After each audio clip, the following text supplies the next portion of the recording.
Assalamualaikum warahmatullahi wabarakatuh. Alhamdulillah, pada kesempatan ini saya akan membacakan terjemahan Al-Quran Surat Al-Isra ayat 51 sampai dengan ayat 60. Aku berlindung kepada Allah dari godaan syaitan yang terkutuk dengan nama Allah yang Maha Pengasih dan Maha Penyayang. Atau menjadi makhluk lain yang menurut pikiranmu sangat padat. Mereka bertanya lagi, siapa yang akan menghidupkan kami kembali?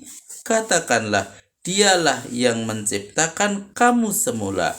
Mereka pun akan menggeleng-gelengkan kepala mendengar jawabanmu itu seraya bertanya, bilakah itu? Jawablah, mungkin tidak berapa lama lagi.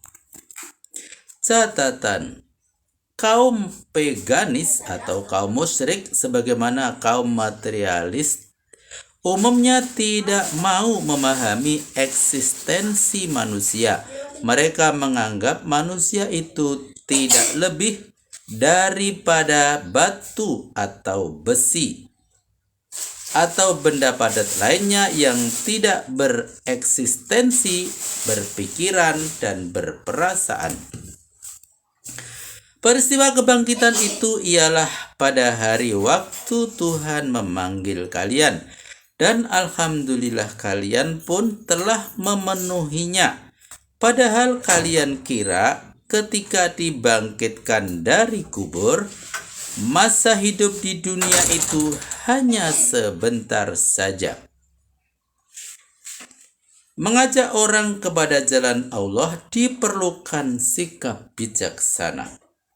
Dan katakanlah kepada para hambaku, hendaklah mereka berbicara dengan ucapan yang sebaik-baiknya dalam berdakwah, bahwasanya setan sering menimbulkan perselisihan antara mereka.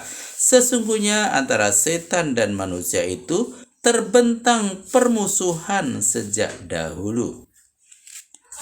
Tuhanmu lebih mengetahui tentang halmu. Jika dikehendakinya, Dia akan memberimu rahmat, dan jika dikehendakinya pula, Dia akan menyiksamu. Kami tidaklah mengutusmu untuk menjadi pengurus mereka.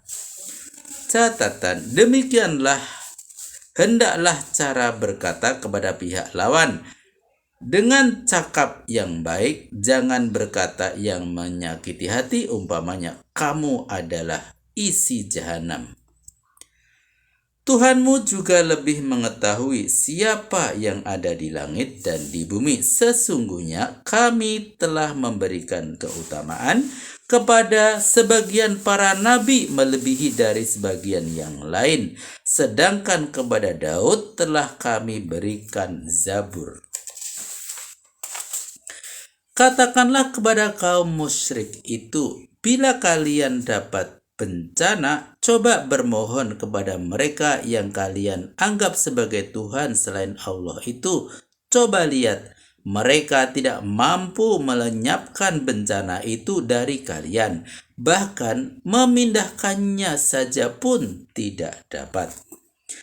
Oknum-oknum yang mereka seru itu dimaksudkan untuk menjadi perantara kepada Tuhan. Siapa di antara mereka yang paling dekat kepada Allah? Mereka mengharapkan karunia-Nya dan takut terhadap siksaannya. Sesungguhnya siksaan Tuhan itu sangat ditakuti. Catatan, yang dimaksud para malaikat yang mereka puja-puja sebagai dewa di samping Allah. Kaum yang ingkar pasti mendapat hukuman.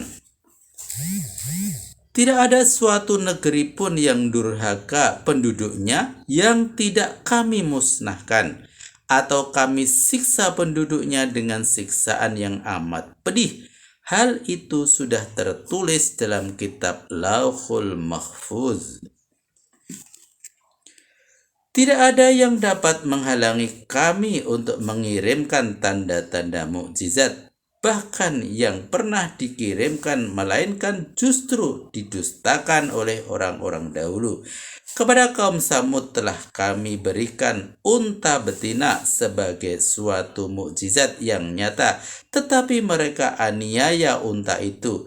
Tanda-tanda mukjizat itu tidak kami kirimkan hanya untuk nakuti belaka. Catatan, kaum Quraisy menuntut supaya Nabi memberikan bukti-bukti sebagaimana yang ada pada Nabi Soleh dan Nabi lainnya. Ayat ini sebagai jawaban bahwa Allah sudah tidak menganggap perlu lagi menurunkan mukjizat-mukjizat seperti itu, sebab umat Muhammad sudah cukup matang dan sudah tinggi kecerdasannya. Adapun mukjizat-mukjizat yang diturunkan dahulu itu pada hakikatnya tidak lain hanyalah untuk menakut-nakuti saja. Dan ingatlah apa yang telah kami wahyukan kepadamu, bahwa Tuhanmu yang berkuasa atas seluruh manusia, dan kami tidak menjadikan yang telah kami perlihatkan kepadamu itu hanyalah sebagai ujian belaka terhadap manusia. Begitu juga halnya dengan pohon kayu yang terkutuk yang disebutkan dalam Al-Quran.